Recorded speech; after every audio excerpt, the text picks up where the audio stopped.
Start.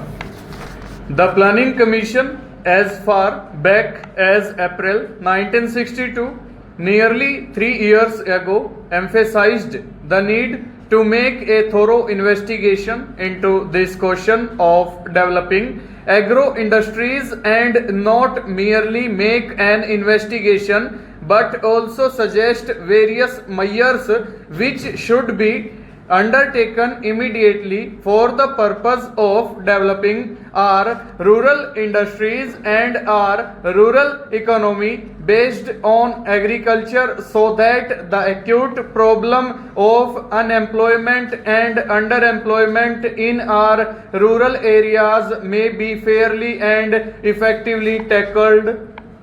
Therefore, the Planning Commission appointed a committee called the Rural Industries Planning Committee in April 1962.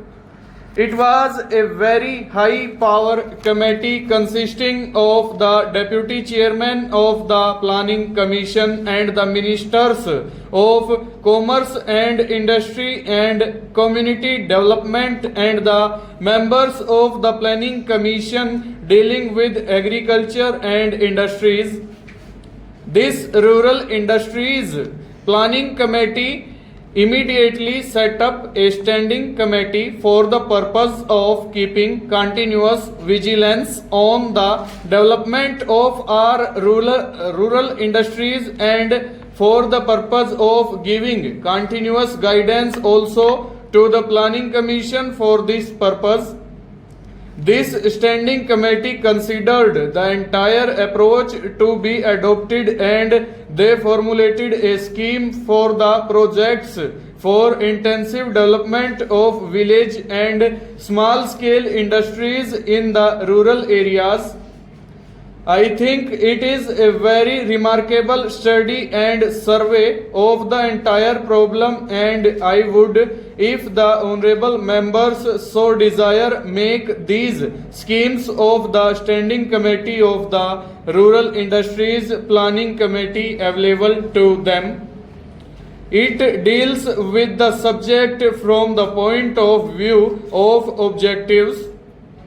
First of all, our objective is to build a viable rural economy in which not only agriculture and irrigation are to be developed but along with that a whole setup of industrial complex based upon our agriculture, based upon our rural conditions would be developed,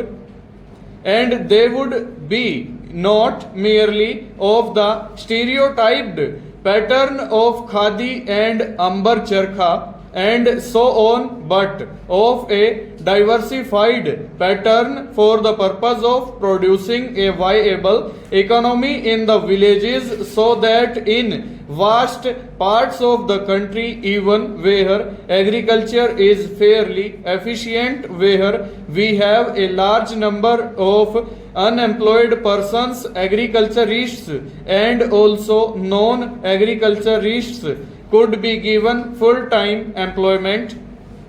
The whole objective is to produce this type of economy which will contribute towards solving this acute problem of unemployment.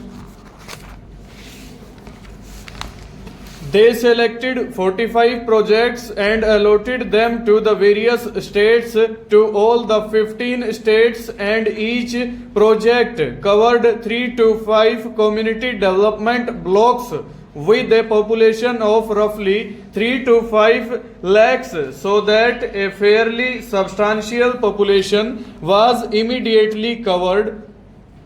And then they carried out a comprehensive and thorough survey of these pilot project areas, these 45 areas which covered 3 to 5 community development blocks with a population of 3 to 5 lakhs.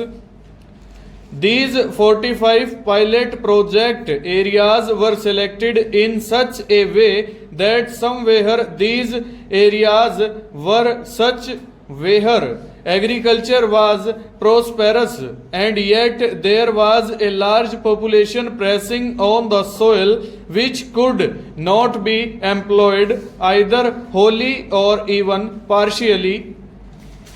There were areas which were backward from the agricultural point of view, where agriculture was difficult due to irrigation not being available and due to other factors, where even agriculturists owning lands were not comfortable economically.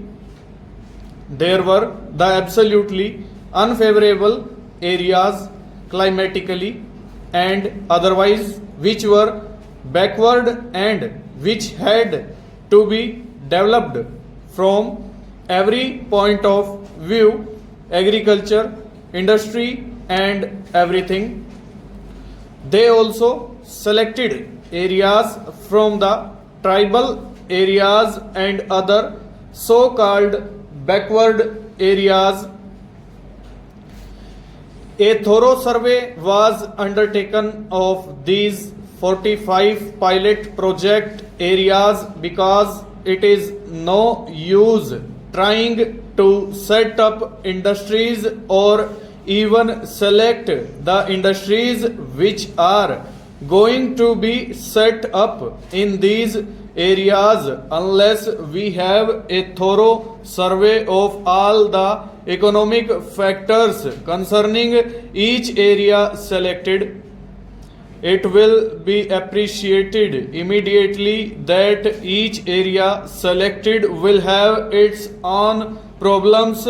will have its own environments, will have its own complex of population, skilled and everything else, which will make a particular selection necessary for that area, whereas it will be wholly inappropriate in other area.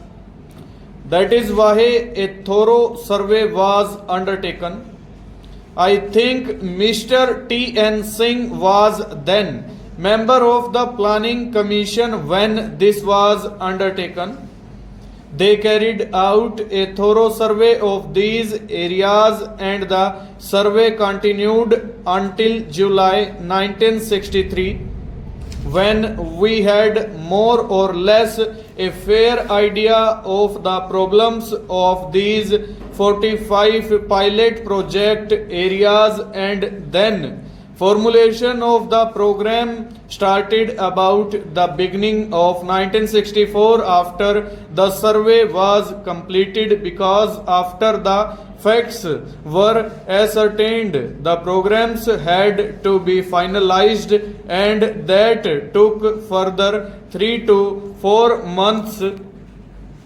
The programs had been finalized in the beginning of 1964, and for the implementation of the programs selected for these 45 pilot areas, the Planning Commission has been providing funds